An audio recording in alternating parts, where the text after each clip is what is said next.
Shalom, shalom. First off, we give all praises, honor, and glory to Yahweh, Ba'ashem, Yahushai, Ba'ashem, Makakadash. Yahweh being the true name, Heavenly Father. Yahweh Shai being named for his only begotten Son, who the world ably calls God, and Jesus Christ. I give double honors to our apostles and elders, great millstone, attached to truth and will well, and scientists to reflect this truth and honest sincerity. For the Yahweh Sah, another spirit, probably opposite Shai. That's just going into the spirit upon meditating on the book of Samuel, and the story of how King David came about and how Saul came about. Have me meditate on this precept. It's the book of Matthew 3 verse 9. It says, "And think not to say within yourselves, we have Abraham to our father, for I say unto you that Yahweh is able of these stones to raise up children unto Abraham." Okay, so you can be replaced. Don't think that you're somebody special and you're above the Lord and the law, statutes, and commandments. A lot of people can see examples of people that get too comfortable in things, man. And that starts to go to their head, and they don't do things the right way. They begin to go off the path, feeling themselves too much. And next thing you know, that pride itches their heart, and they're not listening to the Lord no more.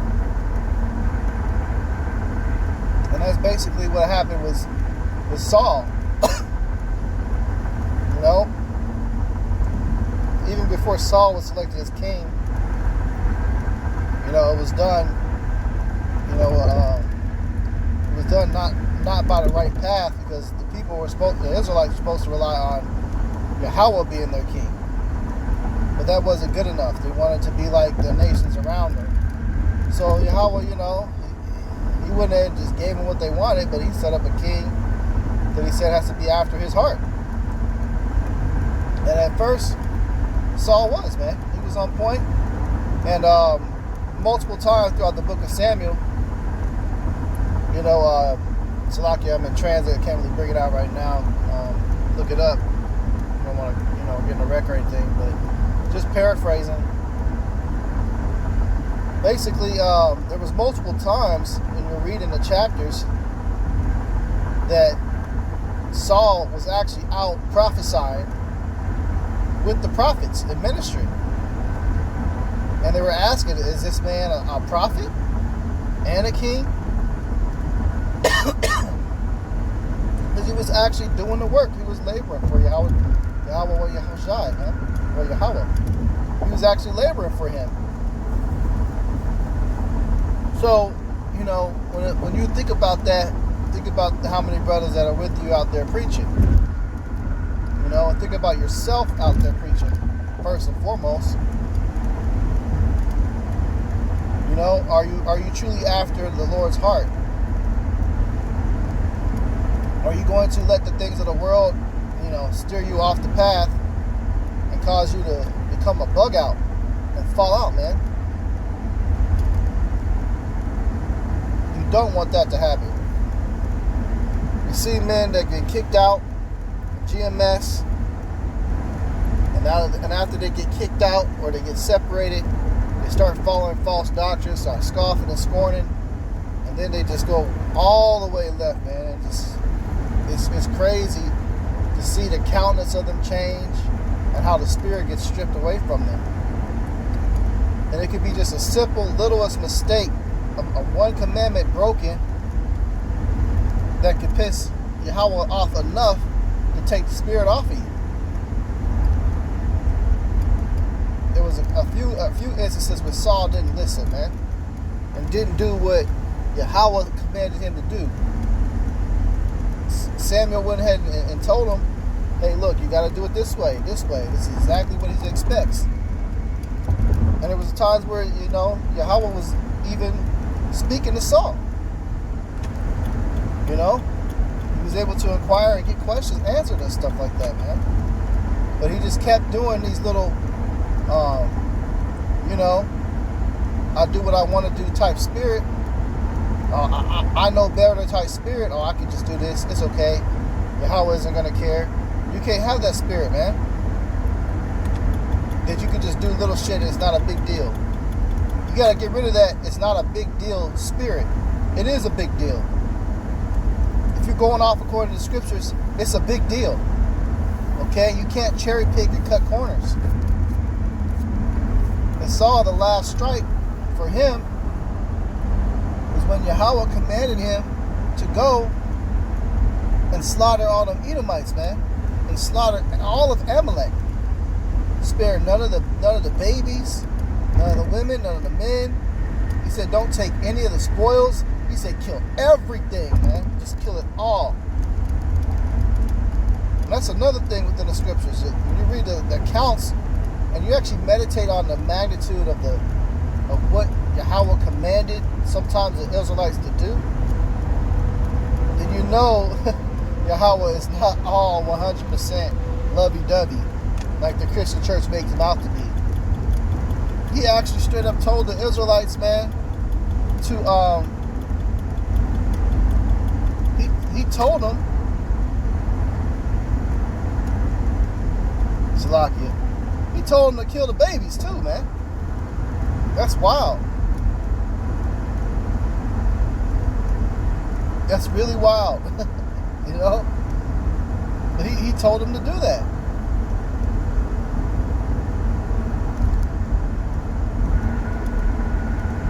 So, hey, look, and if you can't do everything that Yahweh commands you to do,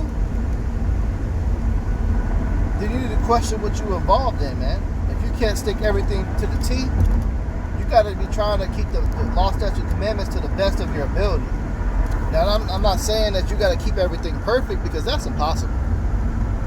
It's impossible to keep everything perfect, man. It's just not going to happen.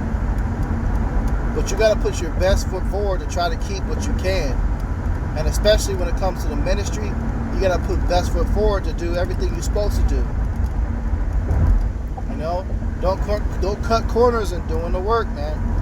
Continue to serve Yahweh Shai to the best of your ability. Don't get comfortable that, no matter what, Yahweh is going to forgive me anyway. I could just do this one time and I'll be good. No, man. Don't be in that spirit. He can raise up a rock, a stone, to do what you're doing. He don't really need you to do it. He has a unlimited amount of mouthpieces that he can pick and choose from. It didn't take him no time at all to select King David when Saul was going off. And then as things progressed, Saul's spirit just went more and more and more, 100% against the Lord, man. He was straight up trying to murder somebody out of jealousy. He was trying to set innocent blood.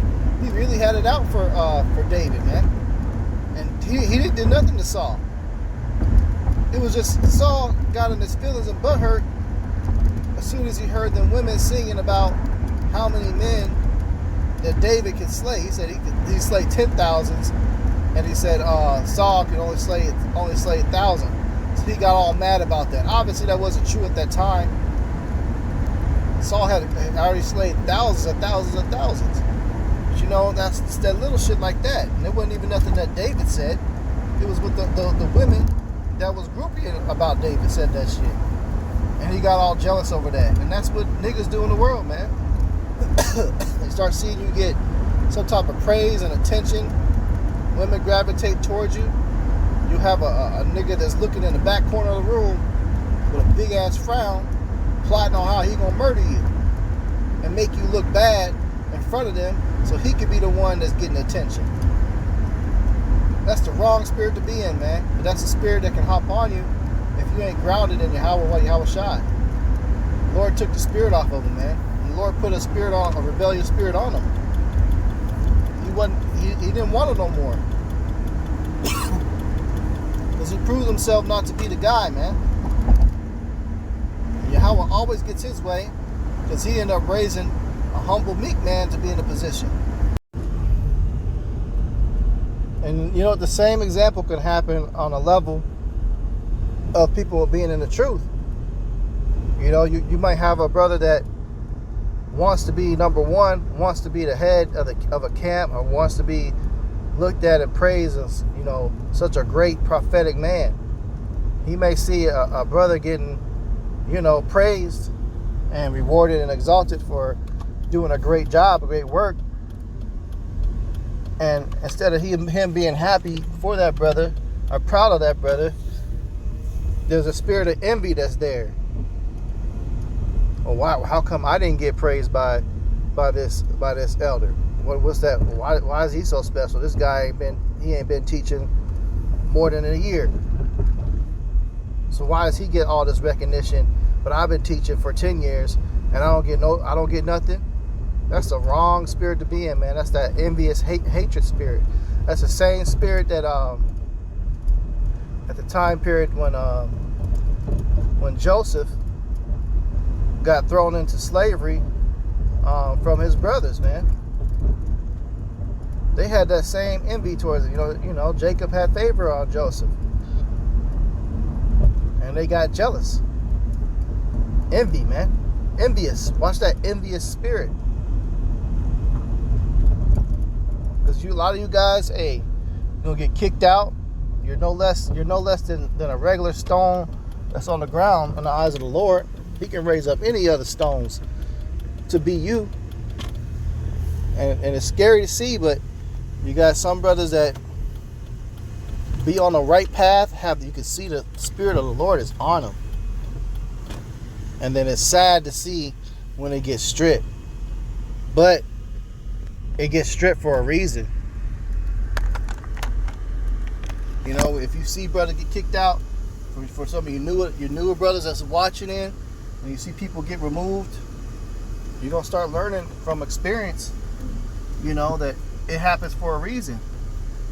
That brother had, the Lord had it out for him. He did something that was offensive to the body. He offended Yahweh. If you offend Yahweh, well, Yahweh Shai, He gonna cancel you, man. You won't be a part of this no more. Before you know it, you'll be preaching that Yahweh Shai isn't a name and all types of crazy madness. You know, so you have to pray always that the Lord take not the Spirit from you. You know, meditate on this precept. Psalms 51:11. Cast me not away from thy presence, and take not thy Holy Spirit from me. Okay, send this prayer up often, daily if you can. You know, pray to Yahweh Shai, Baruch Shai, Baruch Shai, Baruch Shai. Please don't take the Spirit off of me. If I've done anything wrong, please forgive me. Keep me on thy path. You know? Set up the Lord's Prayer every day, because that covers that too. So, it's just a quick in-transit lesson. Lord's will is edifying. I'm going to speak on that. I was meditating on it. I'm going to go ahead and close out and give all praises, honor, and glory to Yahweh, Ba'ashem, Yahweh Shai, Ba'ashem, HaKadosh. Double honors to our apostles and elders, great millstone, Tasha truth and will well. And salutations to you, hopefully, pushing truth, honest, sincerity. Shalom.